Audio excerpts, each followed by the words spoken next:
So Jokic is making headlines after he responds to Caitlin Clark calling him the best player in the world. And many people were saying Jokic is actually trolling Caitlin Clark because she actually don't believe he's actually the best player in the world. This week, Caitlin Clark sparked a viral reaction from Nikola Jokic, stepped further into the NBC spotlight, and put even more focus on what the Indiana Fever must do next. This is your Caitlin Clark Weekly Report, and here are the biggest stories you need to know right now.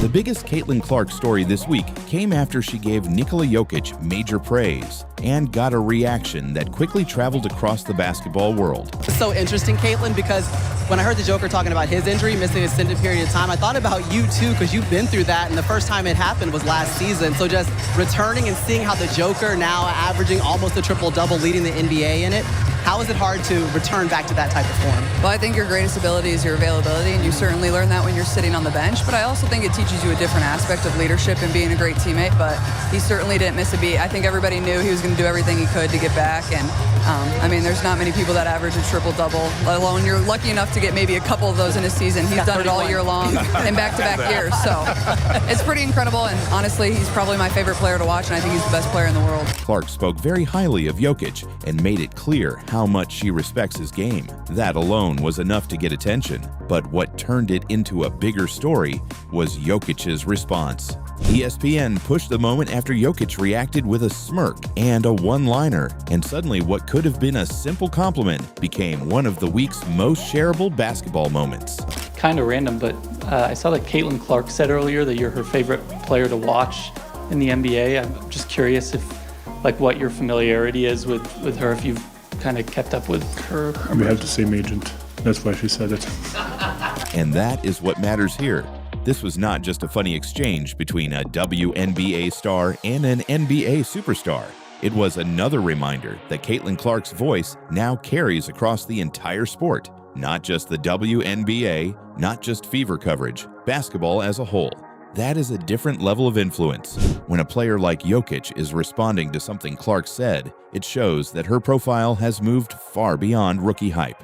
She is now part of the wider basketball conversation in a way very few players are. Her comments create headlines. Her opinions travel. Her name brings audiences together across different parts of the sport. That is exactly why this story landed so well, because even in a week packed with Caitlin Clark updates, the biggest headline was still one that showed how much weight her name carries when it crosses into NBA space. But that was only the first major development. The second big story this week came through NBC, and long-term, this may matter even more. Caitlin Clark joined Basketball Night in America on NBC, and there was also major buzz around her courtside photography appearance. Some people joked that Clark has a new job. On the surface, it looked like a fun off-court moment, but the bigger picture is much more important than that. Clark is not just being covered anymore, she is being positioned. That is the shift. When NBC places Clark into that environment, the message is obvious. She is not being treated like a niche story. She is being treated like a major basketball personality with mainstream appeal. That matters because it expands her brand, but it also expands her leverage. The more natural Clark looks in these national media spaces, the more obvious it becomes that her influence is bigger than any one team, any one season, or any one league storyline. And that is where this week really started to reveal something important. Clark is becoming one of those rare sports figures who can move between game coverage, social buzz, media conversation, and league debate without losing attention. One day, she is part of an NBA discussion. The next, she is part of a television story. Then the focus swings right back to Indiana and what the Fever have to do around her. That kind of range is not normal. It is also why every move around Clark now feels bigger, because the spotlight is no longer only on how she plays. The spotlight is now on the people around her, on the franchise, on the media, on the league, on the players, on the networks trying to work out just how big this story can become. And that brings us to Indiana. Because while the Jokic reaction and the NBC buzz showed how big Clark's profile has become, the most serious basketball story this week came from what is being said about the Fever and 2026. Sports Illustrated focused on one of the more important angles of the week when it pointed to Clark's comments and what they suggest about where Indiana sees this team heading. The headline was clear. The Fever are all in on 2026. That should excite fans, but it should also raise the pressure, because saying the right things is easy. Building the right team is the hard part. And this is where the conversation has changed. Indiana is no longer in the stage where being interesting is enough. The Fever are now in the expectation stage. That is different. When you have Caitlin Clark, you are not just building a promising team. You are building under a microscope. Every move matters more. Every missed opportunity feels louder. Every delay gets noticed. Because the audience around Clark is bigger than a normal team audience, and because the timeline around her already feels urgent. That is why the 2026 talk matters so much. If Indiana is truly all in, then the front office has to prove it. Not with headlines, not with vague optimism, with actual moves, with actual support, with real urgency.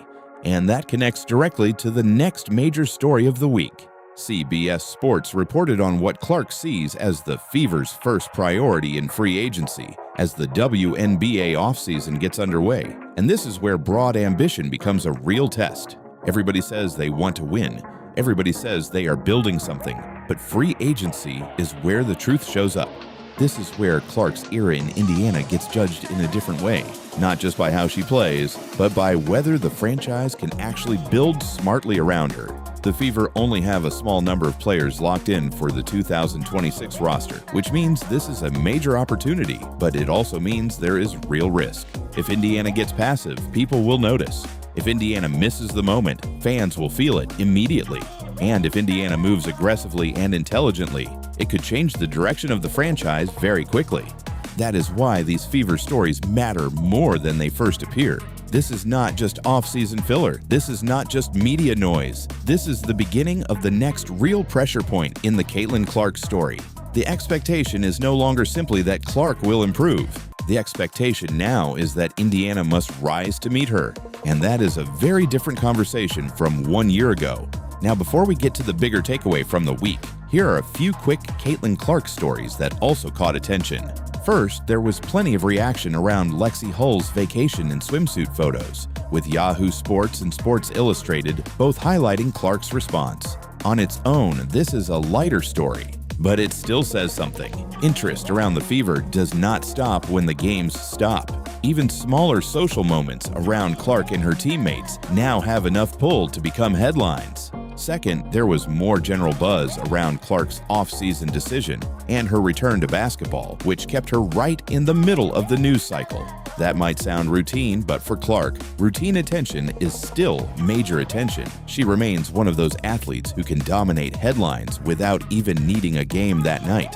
Third, there was also content reflecting on Clark's evolution from age 19 to 24, and that feeds into the bigger narrative around her career.